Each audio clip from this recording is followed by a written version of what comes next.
여러분 안녕하십니까? 2014년 2월 26일 수요일 뉴스독립군 데일리 고발뉴스입니다.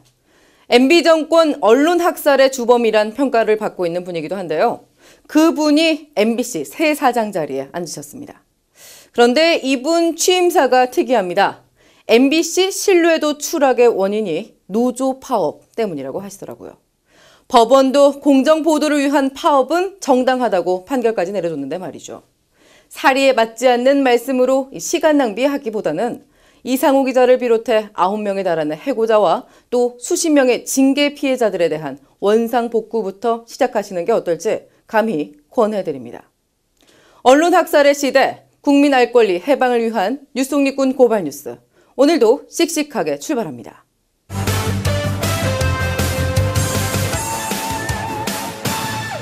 노동자들의 목을 조이고 노동조합을 압박하는 수단으로 악용되고 있는 손해배상과 가압류.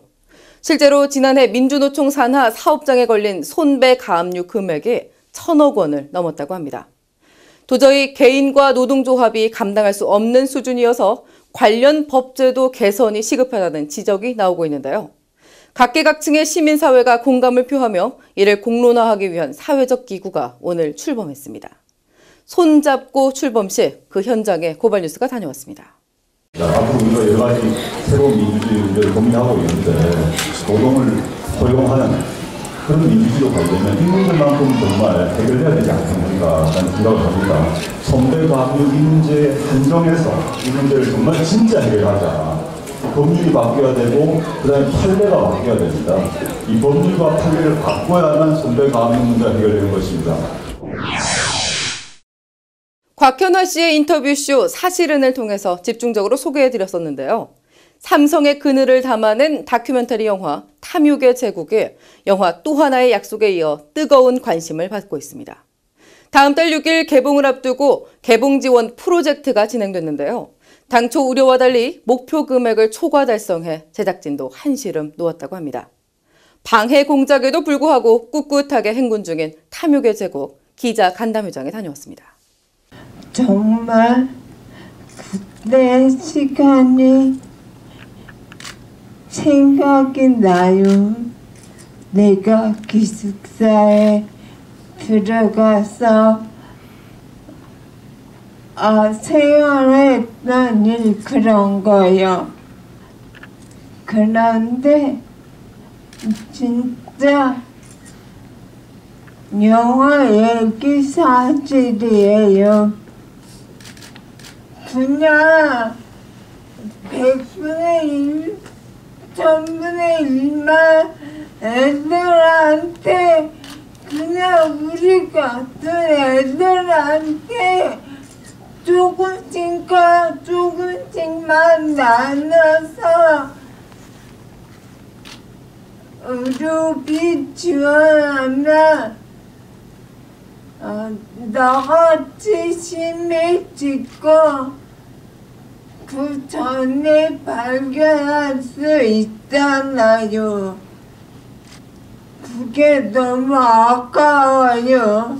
내가 삼성에서 이런 시간이 너무 아까울 뿐이에요. 나쁜 이건이에요.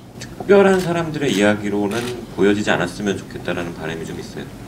우리 중에 누구도 피해자도 될 수 있고 심지어 가해자도 될 수 있다라는 그런 사회의 속살 같은 모습이 그런 모습으로 영화가 전달됐으면 하는 바람이 있습니다.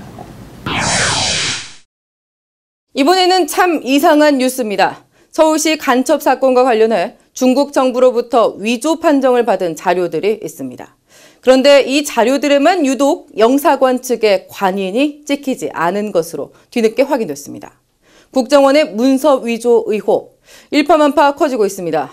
국정원이 비정상적인 방법으로 얻은 자료를 비공식적인 통로로 재판부에 제출했을 것이라는 분석까지 나오고 있는데요. 급기야 천주교 인권위 사건의 진실이 묻혀버릴 가능성이 있다며 담당 검사와 국정원 소속 이인철 영사를 검찰에 고발했습니다. 홍준표 경남지사가 진주의료원 폐업을 일방적으로 발표한 지 오늘로 1년이 됐습니다. 진주의료원 정상화를 촉구하는 각계각층의 요구가 계속되어 왔지만 진주의료원은 여전히 폐업 상태입니다. 오늘 정치권을 비롯한 시민단체는 기자회견을 열고 진주의료원을 다시 개원하라고 촉구했는데요. 이 자리에서는 의료 공공성을 파괴하는 의료 영리화 정책을 즉각 포기하라는 주장도 터져나왔습니다. 국민의 생명과 건강은 돈으로 바꿀 수 있는 것이 아닙니다. 정부는, 국가는 국민의 생명과 건강을 지키기 위한 모든 노력을 다해야 됩니다. 입원 환자를 내쫓고 문을 닫는 폭거를 방관하고 방임한 그 이해할 수 없는 행위는 여전히 국민의 생명과 건강을 돈벌이의 대상으로 보고 있는 아주 잘못된 인식에서 비롯됐다고 하는 것은 저희들은 분명히 알고 있습니다. 청와대 그분, 어제 취임 1주년을 맞아 경제혁신 3개년 계획이란 걸 발표하셨죠. 졸속 발표라는 비판이 많았는데요. 특히 경제자유구역의 외국 영리병원에 대한 규제를 대폭 완화하겠다는 계획도 밝혀 의료민영화 논란에 기름을 끼얹었습니다. 사실상 국내 영리병원들이 경제자유구역에 들어갈 수 있게 돼 의료비 폭등뿐 아니라 장기적으로는 국내 병원들의 전면 영리화가 초래될 것이라는 우려가 제기되고 있습니다. 국민 동의 없는 민영화는 없다더니 도대체 국민들 언제까지 휘둘려야 하는지 한숨만 내쉬고 있습니다. 지금까지 오늘의 고발 뉴스였습니다.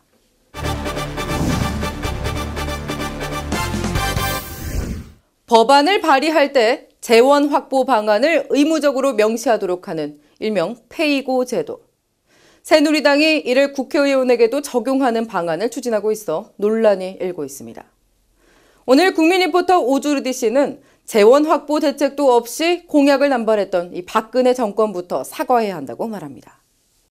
국민 여러분의 뜻에 부응하여 경제 부흥과 국민 행복, 문화 융성을 이뤄낼 것입니다. 박 대통령은 국회가 법안을 제출할 때 재원 확보 방법도 함께 제시해야 하는 페이고 제도 도입을 강력하게 주문했습니다. 재원이 없다면 국회도 법을 만들지 말라는 겁니다. 새누리당은 재정 건전성 확보를 위해 포퓰리즘 법안 근절이 반드시 필요하다고 적극 찬성했지만 야당 의원들은 국회 입법의 자율성이 침해될 수도 있어 신중해야 한다는 입장입니다. 페이고 제도, 의무 지출 또는 재정 수입 감소를 불러오는 법안을 제출할 경우 지출 감소 혹은 재정 수입 증가 방안도 함께 입법화해야 한다는 게 골자입니다. 미국과 프랑스에서 채택되고 있지만 법과 제도가 다른 우리 실정에도 잘 먹힐지 의문입니다. 페이고 제도의 실효성 여부를 떠나 먼저 선행돼야 할 게 있습니다. 박 대통령과 여당이 국민 앞에 우선 해야 할 일이 있다는 얘기입니다. 얼마나 많은 공약이 파기되거나 대폭 수정됐습니까? 국민과 국회에는 엄격성을 요구하면서 왜 대통령은 자신이 포퓰리즘 공약 남발에 대해 한없이 관대한 겁니까? 박근혜 공약은 페이를 생각하지 않고 무조건 고를 외친 게 대부분이었습니다. 포퓰리즘 공약에 대해 사과부터 해야 도리입니다. 진보 영역의 아이템까지 죄다 쓸어 담은 현란한 복지 공약. 이것을 약속과 신뢰라는 구호로 포장했습니다. 하지만 당선되더니 대부분 공약을 대폭 후퇴시키거나 파기했습니다. 재정이 부족하다는 이유였지요. 기초연금, 4대 중증질환, 반값 등록금, 무상교육, 무상보육 등 재정이 투입돼야 하는 복지 관련 공약은 폭격을 맞은 듯 처참하게 무너져 내렸습니다. 포퓰리즘 남발, 혀를 내두를 정도입니다. 위헌정당으로 규정한 통합진보당 강령의 복지 분야 세부 항목과 박근혜 공약 사이에서 틀린 점을 찾기 어려울 정도입니다. 맞춤형 복지, 단계적 무상의료, 비정규직 문제 해결, 소득 재분배 강화, 맞춤형 책임보육 등에서는 통진당 강령인지 박근혜 공약인지 구분이 안 됩니다. 이래놓고 선거가 끝나자마자 돈 없으니 어쩔 수 없다며 배째라는 식으로 나옵니다. 포퓰리즘 공약을 남발한 정권이 입에서 아무런 주저함도 미안한 내색도 없이 페이고 얘기가 나옵니다. 그 뻔뻔함에 경악을 금치 못하겠네요. 국회에 페이고를 요구하기 전에 먼저 대선 공약의 넌페이에 대해 사과라도 해야 합니다. 지난 대선 장판에 불량 상품과 가짜 상품을 대량으로 들고 와 팔았던 행위는 잘못된 것임을 인정하라는 얘기입니다. 재정 확보가 수반되지 않는 입법을 불량 입법이라고 한다면 실행 불가능한 공약은 당연히 불량 공약이 됩니다. 불량 공약으로 단물 쏙 빼먹고 목적을 달성한 뒤에 이제 와서 사돈 낱말하기인가요? 고발 리포트 오주르디였습니다. 국민 리포터 오주르디 씨의 리포트. 시청자 여러분은 어떻게 보셨나요?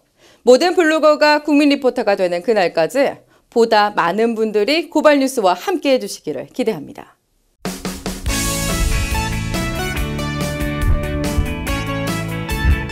이어서 우리 사회 중요한 이슈들을 찾아 시청자 눈높이에 맞춰 재미있고 또 알기 쉽게 풀어드리는 시간이죠. 개그우먼 곽현아 씨의 인터뷰쇼 뉴스 초대석 사실은 코너입니다. 오늘은 무슨 내용일까요? 네, 여러분 안녕하세요. 고발뉴스의 안방마님 세케녀 곽현아입니다. 야, 요즘 자기계발서 열풍 대단하죠. 자, 그런데요, 이 자기계발서를 읽을 때마다 근데 왜 나는 이렇게 답답하고 힘들까라는 생각이 듭니다. 자, 그래서요, 여기에 대한 명쾌한 아주 한 방의 돌직구를 날려주실 한 분을 모셨습니다. 자, 책 제목이 아주 특별한데요. 우리는 차별에 찬성합니다의 저자 오찬호 교수님 모셨습니다. 네, 교수님 안녕하세요. 안녕하십니까? 네, 교수님? 선생님으로. 선생님? 네. 굳이 꼭 선생님으로? 교수라고 그러면 네. 막 연락이 와서 동갑하라 그러고 뭐 너 교수 된 한턱 쏘라 그러고 네. 근데 교수가 아니잖아요. 그러니까 이제 그 한국 사회에서는 좀 호칭에 정확하게 호칭을 불러야지만 제 채무관계가 좀 이렇게 더 지연될 수 있을 것 같습니다. 아, 그렇군요. 그래서 저는 꼭 교수님이라고 부르고 싶었지만 그럼 선생님으로 다시 수정을 하도록 할게요. 자, 그러면 저희가 책을 제가 너무 재미있게 읽어가지고요. 오늘도 질문할 게 산더미입니다. 바로 시작하도록 할게요. 알겠습니다. 첫 번째 사실은 20대 한국판 카스트 제도에 살고 있다. 카스트 제도, 우리 그 인도에서 들었던 그 신분이 다 계급이 정해져 있는, 그쵸? 그런 제도인데, 한국판 카스트 제도? 말이 되나요? 요즘 우리 대한민국은 평등하잖아요. 모든 국민들이.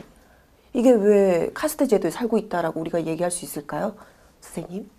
그러니까 지금 말씀하신 그 지점에서 역설이 더 있는 거죠. 그러니까 네. 우리 사회가 이제 카스트 제도라는 것은 뭐 계층의 상승 이런 것이 불가능한 그런 계급성을 나타내는 것인데 말 그대로 그런 사회는 아니겠죠. 우리가 어떤 태어난 신분으로부터 결정되는 그런 사회가 아닌 평등한 사회라고 하는데 실상 살펴보면 그렇게 다르지 않은 어떤 신분의 이동이라든가 어떤 노력한 만큼 보상을 받는 그런 결과물들이 평등하다라는 사회에서 나타나는 그런 결과물들이 실제로 잘 나타나고 있지 않은 거죠. 그러니까 우리가 뭐 인도 그런 카스트 제도에 비하면 엄청나게 평등한 거겠지만 그거는 기준이 그것에 있는 것이고 우리가 지향하는 바가 평등한 사회라는 지향을 했을 때는 여기에서 뭔가 이 계급의 이 어떤 보수성, 계층 상승의 이런 것들이 잘 되지 않는 모습은 굉장히 심각한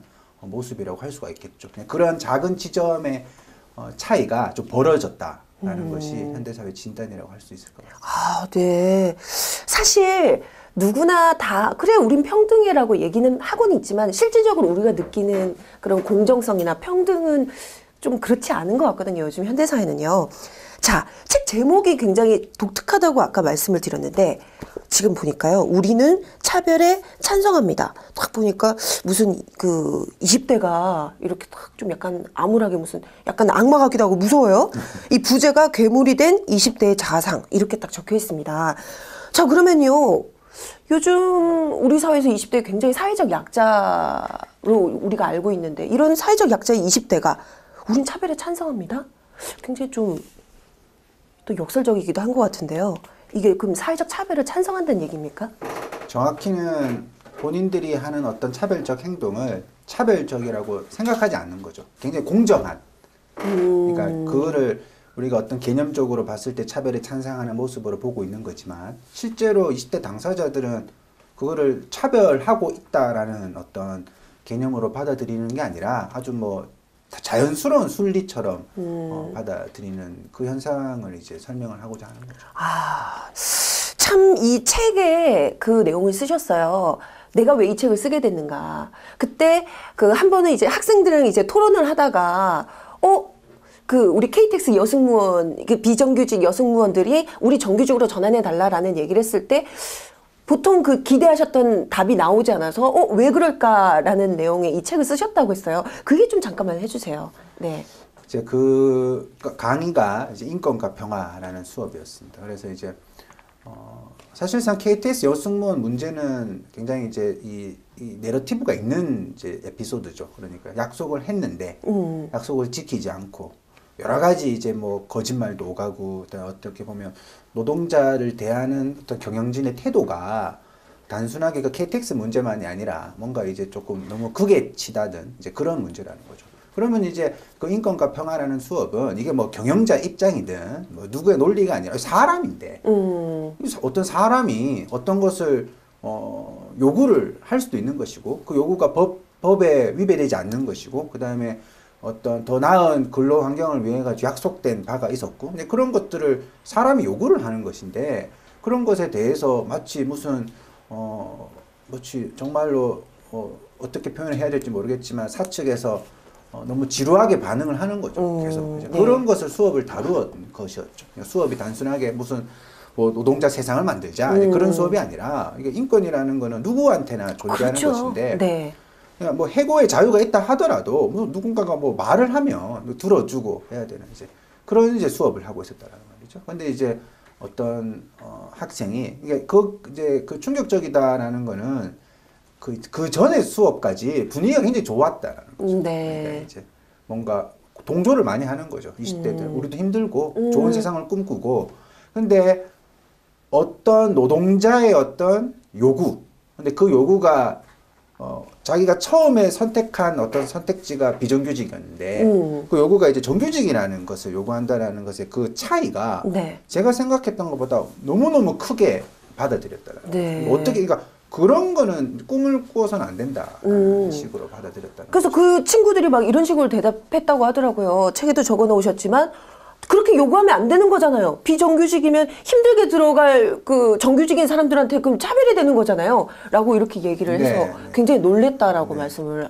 그 충격으로부터 네. 이제 그 친구들이 그렇게 생각하는 논리 체계에 대한 분석을 하고 싶었던 거죠. 계속 말을 하면서 굉장히 이제 단순하게 비아냥거리는 게 아니라 단순하게 말이야 뭐 이렇게 너희들이 뭐 공부 좀 하지 막 이렇게 비아냥거리는 게 아니라 굉장히 이제 보면 사회가 합리적으로 돌아가기 위해서는 저 사람들의 요구가 그 정도 선까지 되어서는 안 된다. 만약에 그런 식으로 요구가 들어진다라는 것은 지금 이 사회에서 열심히 살아가고 있는 사람들한테 어떤 뭔가 좋지 않은 롤 모델이 될 수가 있다. 그런 어떤 굉장히 확고한 신념을 가지고 있다는 거죠. 그래서 도대체 그렇게 생각하는 이유가 뭘까? 오히려 요구가 통과될 때 더 좋은 사회가 될 수도 있는데 왜 그런 지점으로 생각하지 않을까? 그런 고민으로 시작을 한 거예요. 아, 그렇군요. 조금 더 이제 두 번째 사실은 들어가서 거기에 대해서 좀 깊이 있게 한번 얘기를 나눠보고요. 아까 그 한국판 카스트 제도, 보이지는 않는, 신분 차별이 있는, 그렇죠. 계급이 있는 이런 사회에 대해서 우리가 조금 더 얘기를 나눠봐야 될 것 같은데 사실 예전부터 우리 뭐 학력주의, 뭐 연고주의 이런 건 쭉 있었지 않습니까? 그렇다면 최근에 이런 좀 더 부각되는 이런 학력 위계주의 이것은 뭐 어떤 특별한 차이점이 있을까요? 이제 보통 일반 사람들이 바라보면 세상 다 똑같다. 옛날에도 그랬고. 네. 그래서 또 뭐 예를 들어서 뭐 빈부격차를 줄이자 그러면 자본주의 사회에서 빈부격차 없는 나라가 어딨냐. 스웨덴 다 있죠. 빈부격차라는 것은. 근데 이제 사회학을 하게 되면 50보 100보는 2배 차이라는 거죠. 그러니까 그게 단순히 있다라는 개념이 아니라 학력주의, 뭐 학력 차별, 뭐 이제 뭐 이렇게 과시를 할 수도 있고 남을 무시할 수 있는 거.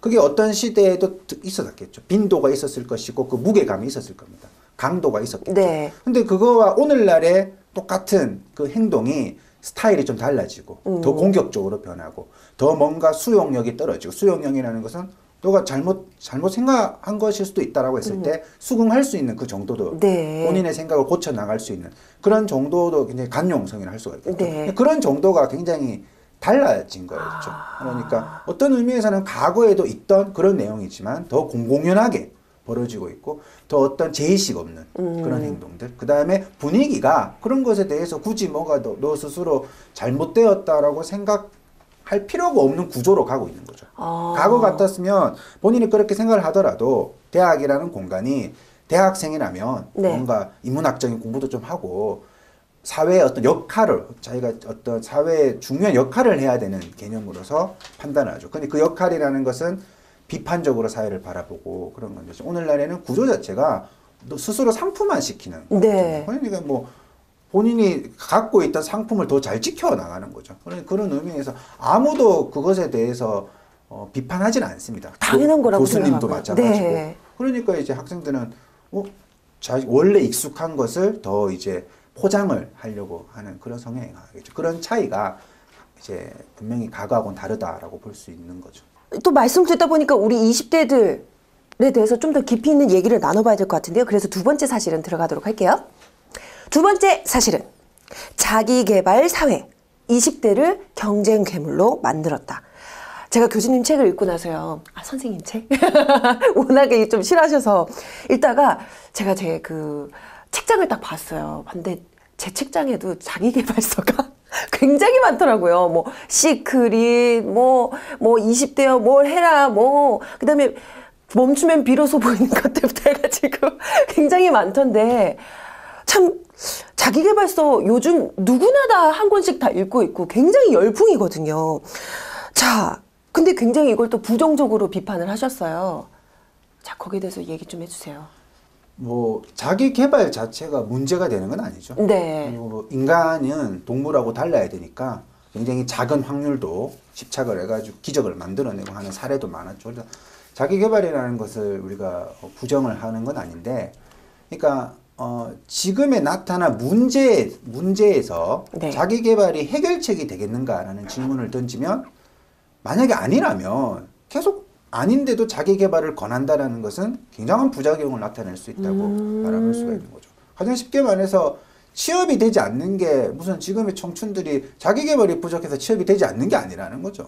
애초에 시작점 자체가 사회 구조적인 변동을 통해 가지고 과거하고 달라진 어떤 저성장, 그다음에 뭔가 기업 입장에서는 이혼이 가장 중요한 잣대가 되는 거죠. 그러니까 어떻게든 사람은 이제 이렇게 해고할 수 있고 네. 유연한 노동 체계를 원하고 그러니까 양질의 일자리는 줄어들게 되죠. 그렇게 줄어들게 되면서 나타난 여러 가지 문제점이지 애초에 자기계발이 부족해서 내가 너희들 뽑으려고 했는데 너희 자기계발 너무 안 했어. 그런 식으로 지금의 문제가 이제 나타난 것이 아니라는 거죠. 그런데 계속 자기계발 얘기만 하는 거야. 너가 부족한 거다. 너한테 책임이 있는 거다. 말씀인즉슨 어떻게 보면은 여러 가지 사회적 여건이 받쳐주지 않아서 이런 것인데 다들 지금 개인 탓을 하고 있다라는 말씀이시죠? 가장 간단하게 지금 취업하지 않는 친구들이 성실하지 못했기 때문에 취업을 안 했다라고 보는 거는 말이 안 되는 거죠.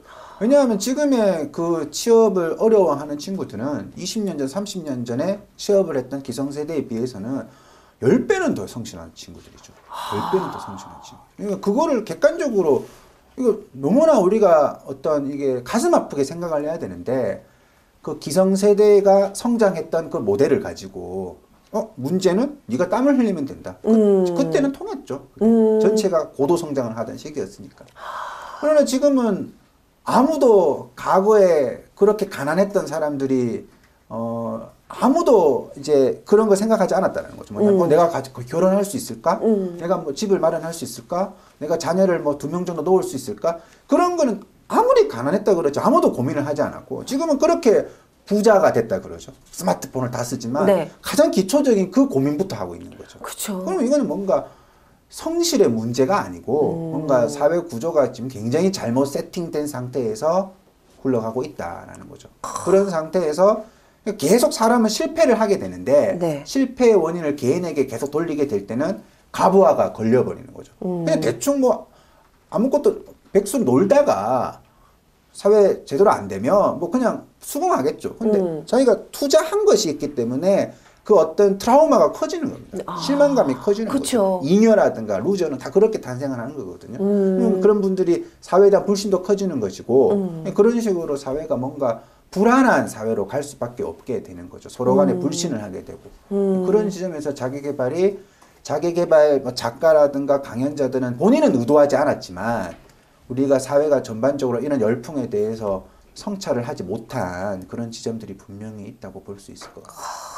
또 이 책 내용을 보니까 굉장히 많은 20대들을 직접 만나셨다고요. 거의 뭐 600, 700명 되는 이 학생들이 이제 가르치시면서 그 현장에 부딪히는 학생들의 모습을 좀 더 정말 솔직하게 이렇게 표현을 하셨더라고요. 자, 그런데 실제로 이 만나본 학생들의 부담감은 어느 정도인지 좀 궁금하거든요. 뭔가 미래에 대한 부담감이라는 것을 그 부담감이라는 개념으로 표출하지는 않죠. 그러니까 그거는 이제 본인은 그냥 이 사회를 살아가게 되는데 관찰을 해보면 그 취업이라는 부담감 때문에 일상의 스타일이 과거하고 좀 달라진 경우가 많아진 거죠. 예를 들어 본다면 수강 신청을 하는데 본인이 어떤 과목을 고르는 잣대가 있을 거 아닙니까? 그 잣대에서 갑자기 뭐 예를 들어서 나는 저 학문이 싫어. 저 학자가 좋아. 그런 보통 선택을 하는 경우가 있는데 요즘에는 예를 들어서 그 학문하고 아무 관심이 없어요. 근데 점수 잘 준대 이게. 그럼 이제 들어볼까? 그게 어느 순간에 자기 관심사가 되어 있는 것이 있고 그다음에 이런 것도 있는 거죠. 자기는 너무나 철학 수업이 좋습니다. 들어보면 너무 좋습니다. 그런데 예를 들어서 이공계열이 철학과를 가면 본인이 아무리 즐거워도 거기 뭐 고수들이 이제 뭐 무림의 고수들이 딱 있잖아요. 그러니까 자기는 너무 재밌지만 한계가 있단 말이죠. 그러면 이제 이게 우리가 흔히 말해서 그 점수가 뭐가 중요해? 내가 정말로 재밌게 수업을 듣는 게 중요한데. 그런데 이제 외부에서는 다 정량화 시켜서 판단을 하니까 네가 씨 뿌리면 노력을 안 한 거란 말이죠. 그러니까 저 수업을 듣고 싶지만 듣지 않는 거예요. 뭐 예를 들어서 이런 것도 있습니다. 초급 일본어 수업을 들어가는데 일본에서 4일 동안 네이티브가 앉아 있는 거예요. 걔는 그 친구는 왜 앉아 있는지 모르겠지만 그 친구는 점수를 잘 따기 위해서 수업을 듣는군요. 가장 적은 시간을 투자해서 완벽한 점수를 찾아내고 위축도 되지 않죠. 오히려 다른 수업에 자신감까지 얻어가고. 그렇죠. 그러니까 또 반대의 경우도 있습니다. 초급 영어를 들으러 가면 자기가 영어를 못하면 당연히 이거는 영어를 배우기 위한 거죠. 그렇죠. 근데 외국에서 살던 친구가 영어를 잘하면 그때부터 수업을 집중을 못하는 거죠.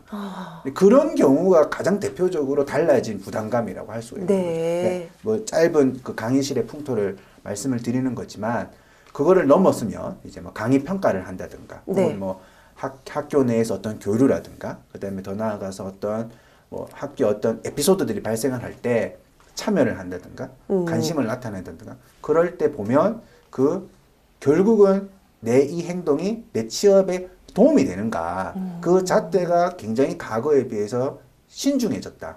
중요해졌다라는 뭐 그런 이유들이 있겠죠. 그 말씀하신 이런 학교 내 풍경이 아까 말씀하신 그 우리 사회 풍경과 다르지가 않네요. 네, 어떻게 그렇죠. 본다면. 그게 가장 큰 차이점이었죠. 과거에는 20대가 좀, 그러니까 대학교가 오히려 좀 섬 같았죠.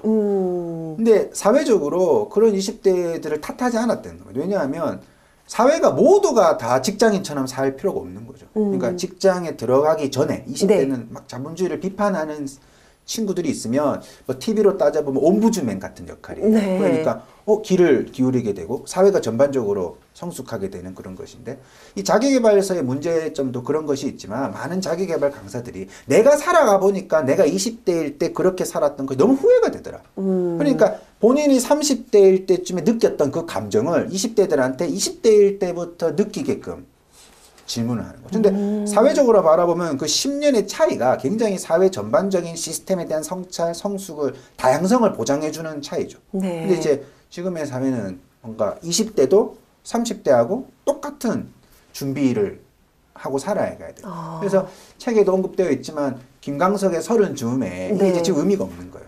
그거 이제 사실상 30즈음이라는 게 20대일 때는 막 이래요. 내가 최고야.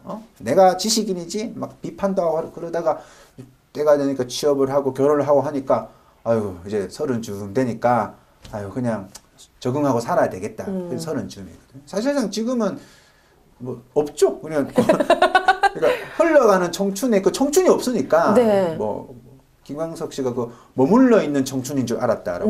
뭐 그게 없어요. 저는 노래방에서 노래 부르니까 맛이 안 나더라고요.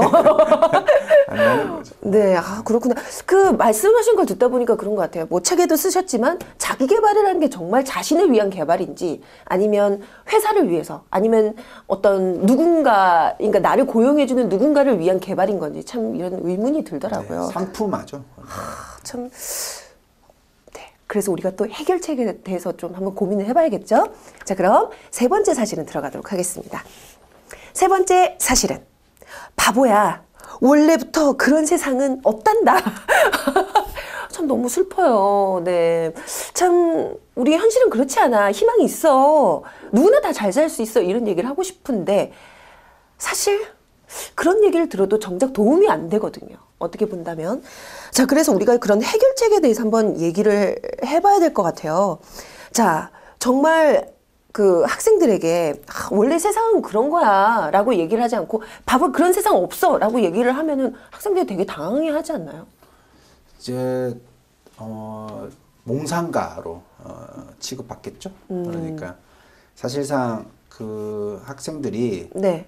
가장 많이 이제 들었던 말이 사회는 어쩔 수 없는 것이고 사회는 변하지 않는 것이고 원래 사회는 그러니까 부당한 것이 원래 그런 것이다 라고 받아들이는데 우리가 어떤 철학적 가치로서 왜 우리가 그렇게 살아야 되느냐 그런 질문을 던지게 되면 뭐 본인이 잘 와닿지가 않는 거란 말이죠. 네. 사회가 변화한다는 거는 굉장히 뭔가 이제 그것도 굉장히 우리가 좀 주목을 해야 되는 건데 지금의 이런 교육으로는 본인이 입체적으로 느낄 수가 없는 거죠. 네. 그러니까 인문학적이라든가 역사라든가 그 역사의 물줄기를 통해 가지고 이 사회하고 나하고의 관계가 내가 사회가 나한테 시키는 대로 살아가는 존재가 아니라 내가 주체적으로 사회를 좋은 것으로 바꾸는 원래 그런 세상이라는 게 아니다는 거예요.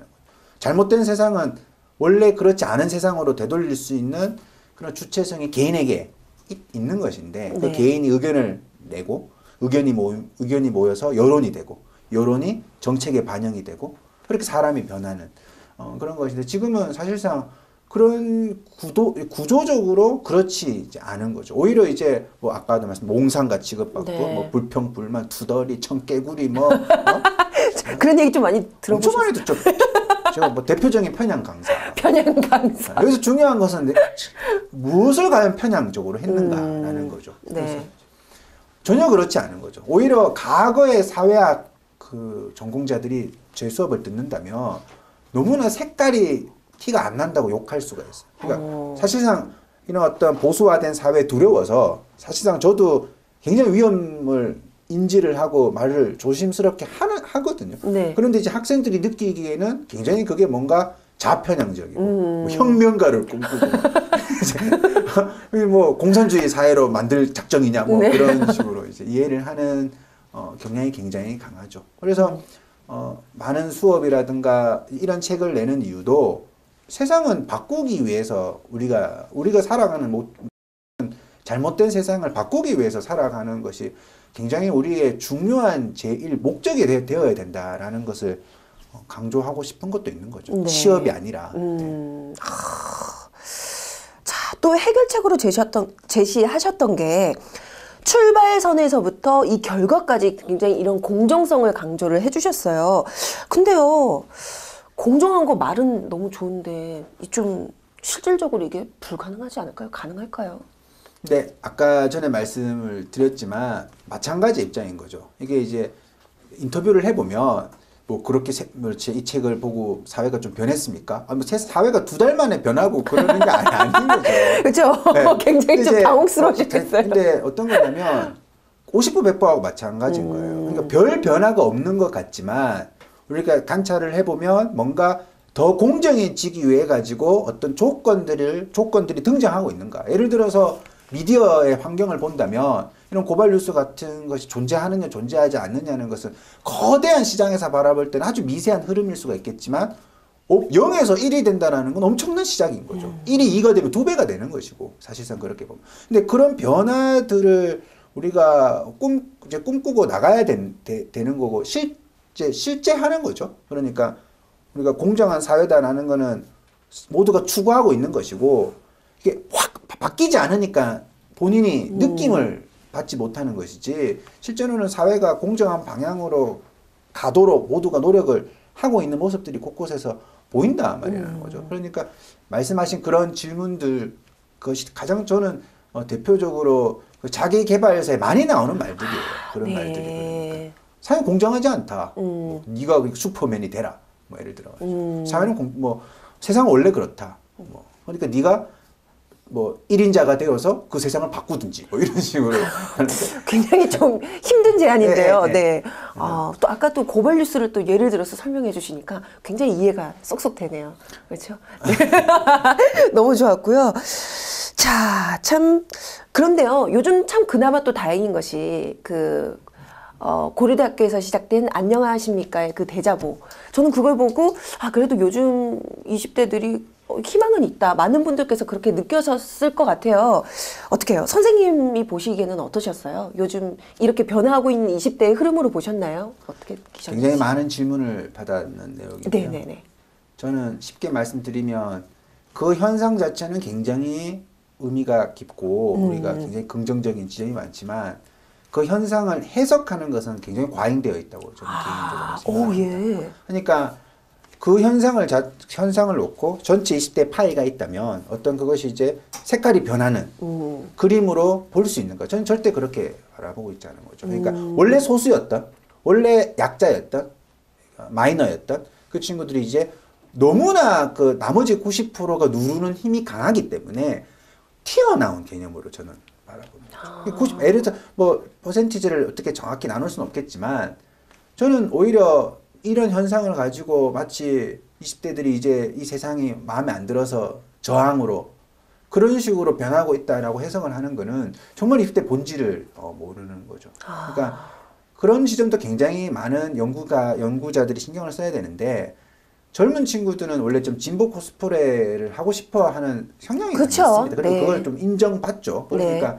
쉽게 말해서 보수적인 성향은 학교에서 입을 열지를 않습니다. 네. 이런 분위기가 탁 나타나면, 대자보 현상이 나타나면 지금은 내가 괜히 말을 해봤자 내가 공격을 당한다. 그렇기 때문에 침묵을 하게 된단 말이죠. 그러면 이제 어떤 열풍이 막 드러나니까 대자보 여러 개 붙고 하니까 막 세상이 뒤집어질 것 같지만 실제로 굉장히 다수의 보수적인 원래 네. 그 친구들이 변했다라고 볼 수는 섣불리 이렇게 판단하기는 네, 제가 볼 때는 이르다. 네, 굉장히 낭만적인 해석이라고 좀 보고 있습니다. 그렇군요. 저는 책을 읽으면서 이런 그 선생님의 이런 표현이 너무 좋더라고요. 아까도 이렇게 좀 안녕하십니까의 대자보를 통해서 많은 분들이 희망이 있고 너무 우리 20대들 이제 뭔가 좀 더 나은 세계를 향해서 우리 20대들 나아가는구나 라고 말은 했지만 저도 이걸 좀 우리가 좀 냉철하게 판단하는 시각이 필요하다라고 생각을 했거든요. 이 책 내용도 그렇고 굉장히 우리의 이 사회 현실을 있는 그대로 솔직하게 그리고 좀 직설적으로 이렇게 표현해 주신 부분이 참 저는 이 책에 있어서 너무 마음에 들었던 것 같아요. 단순히 이렇게 사탕발림으로 이런 얘기를 해주시는 게 아니라요. 그래서 더 많은 도움이 됐던 것 같아요. 자, 마지막으로 그러면 우리 학생들에게 해주고 싶은 말 혹시 있으실까요? 이제 굉장히 사회가 과거에 비해서 다양화되었다. 다양성을 확보받았다. 그리고 실제로 보면 굉장히 개성도 강해지고 네. 그런 모습들을 볼 수가 있습니다. 학생들 스스로도 그런 걸 즐기고자 하는 건데 그런 것이 머리 스타일, 연애관 그런 것의 다양성만이 되어서는 안 되겠죠. 우리가 어떤 지향하는 세상을 바라보는 시각 이런 것들이 굉장히 다양해야 되는데 실제로 그런 지점은 굉장히 획일화되어 있는 지점이 많다는 거죠. 그래서 대학 공부라는 것이 이제 20대가 대학생만을 포기하는 게 대학 공부라는 건 연장이죠. 우리가 어른이 되어가는 과정인데 어떻게 보면 어른이기도 한데 그 과정이 우리가 어떤 시대적인 변화, 개성, 그러니까 어떤 중앙 집권적인 권력에서 다양성을 인정받는 그런 역사의 물줄기에 내 스스로 동참을 하고 살아간다는 자부심을 좀 가져야 되겠죠. 그러려면 우리가 일상에서 타인의 생각, 그러니까 최소한 워낙 사회가 힘드니까 세상을 뒤엎어라, 대학을 거부해라, 이런 행동을 요구하지는 않습니다. 저는 개인적으로. 그런데 그런 어떤 좀 뭔가 균열을 일으키는 친구들에 대해서 린치는 가해서는 안 되는 거죠. 근데 사실은 좀 많이 가하거든요. 네. 그러니까 뭐 나중에 정치인 하려고 그러는 거지 뭐 이런 식으로 막 욕도 하고 뭐 이렇게 하는데 최소한 본인이 그렇게 하지 않더라도 그렇게 어떻게 튀는 행동에 대해 가지고 제어를만 하지 않으면 그 친구들은 동조자들이 생기고 여론이 형성되고 여론이 형성되면 또 전문성이 형성되면 논리가 형성되고 그러면 네. 본인이 또 그걸 경청할 수 있게 되고 그러면서 사회가 발전할 수 있는 거겠죠. 그런 좀 자부심을 가지고 살아야 하지 않을까라는 생각을 좀 가져봅니다. 아, 네. 아, 너무 좋은 말씀 많이 해주셔서 저도 이번 시간으로 참 많은 생각을 하게 되는 그런 시간이 아니었나 싶습니다. 아마도 이 방송 보고 나서 굉장히 이 책에 대해서 궁금해하실 것 같아요. 우리는 차별에 찬성합니다. 아, 네. 참, 이 도발적인 이 제목만큼 책 내용도 굉장히 직설적이고 우리에게 좀 많은 이 현실에 대해서 좀 직관하는 능력을 기를 수 있는 책인 것 같아요. 읽어보셨으면 좋겠습니다. 저는 제가 또 명언 하나 준비했거든요. 굉장히 이런 거 별로 안 좋아하는데, 자, 빅터 프랭클이라는 굉장히 유명하신 분께서 고통은 질문하는 순간 고통이 될 수 없다라는 얘기를 했다라고 합니다. 저는 우리 보통 나 너무 힘들어 라고 얘기를 하는데 왜 힘든지 많은 분들은 그런 질문 잘 하지가 않죠. 자, 하지만요, 우리 이제는 왜 내가 힘들까? 거기에 대한 원인 한 번쯤 생각해보는 시간 가져보는 거 굉장히 의미가 있을 것 같습니다. 자, 오늘요 3가지 사실은 확인해봤습니다. 첫 번째 사실은요, 20대 한국판 카스트 제도에 살고 있다. 네, 카스트 제도 물론 우리나라에는 없습니다. 하지만 보이지 않는 계급을 나누는 그런 사회적 분위기는 충분히 있다라는 사실 여러분들 확인할 수가 있고요. 자, 두 번째 사실은 자기개발 사회 20대를 경쟁 괴물로 만들었다. 네, 남을 이겨라. 나만 잘하면 된다. 이런 생각 참 무섭습니다. 요즘 20대들 당연히 경쟁에서 살아남아야 한다는 경쟁 괴물로 키워지고 있습니다. 이런 현실 우리가 극복해야겠죠? 자, 세 번째 사실은 바보야. 원래부터 그런 세상은 없다. 네, 세상은 원래 그런 거야. 원래 그런 세상은 없습니다. 우리가 그런 세상 바꿀 수가 있습니다. 자, 희망찬 메시지까지 여러분들에게 전달해 드리면서요. 자, 오늘 또 굉장히 또 어려운 시간 내주셔서 아닙니다. 바쁘실 텐데. 방학이라서 간만에 나왔어요. 그렇군요. 또 다음에 또 좀 놔주세요. 알겠습니다. 네, 감사합니다. 오늘 이 자리에 나와주신 오찬호 선생님, 네, 굉장히 감사드리고요. 다음 시간에도 꼭 알아야 될 사실만을 모아서 여러분들께 알려드리도록 하겠습니다. 다음 시간에 다시 찾아뵐게요. 여러분 감사합니다. 일본군 위안부 문제를 덮으려는 일본의 시도가 도를 넘고 있습니다. 일본 우익정당 군대 위안부의 강제성을 인정한 고노담화에 대한 재검토를 제안하는 등 고노담화 흔들기에 나선 건데요. 일본의 이 같은 행태를 비난하는 국제사회의 목소리 또한 높아지고 있습니다. 정부가 뒷짐지고 있는 사이에 위안부 피해 할머님이 직접 나서신답니다. 위안부 피해 참상을 직접 증언하기 위해 다음 달 피해 할머님께서 일본을 방문하신다고 하는데요. 세계의 소녀상을 짓는 나비 프로젝트를 함께하고 있는 저희 고발뉴스도 함께하도록 하겠습니다. 오늘 뉴스 독립군 고발뉴스 여기까지입니다. 시청해주신 여러분 고맙습니다.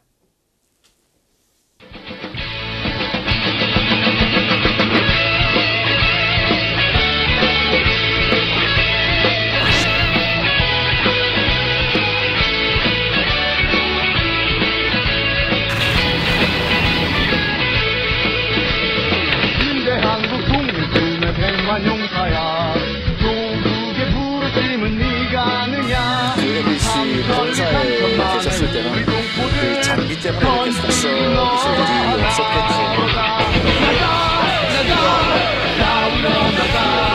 또 위원장한테 전화를 받으셔도 돼 있는데 수사에 방해가 쳤다고 생각하지 않고요.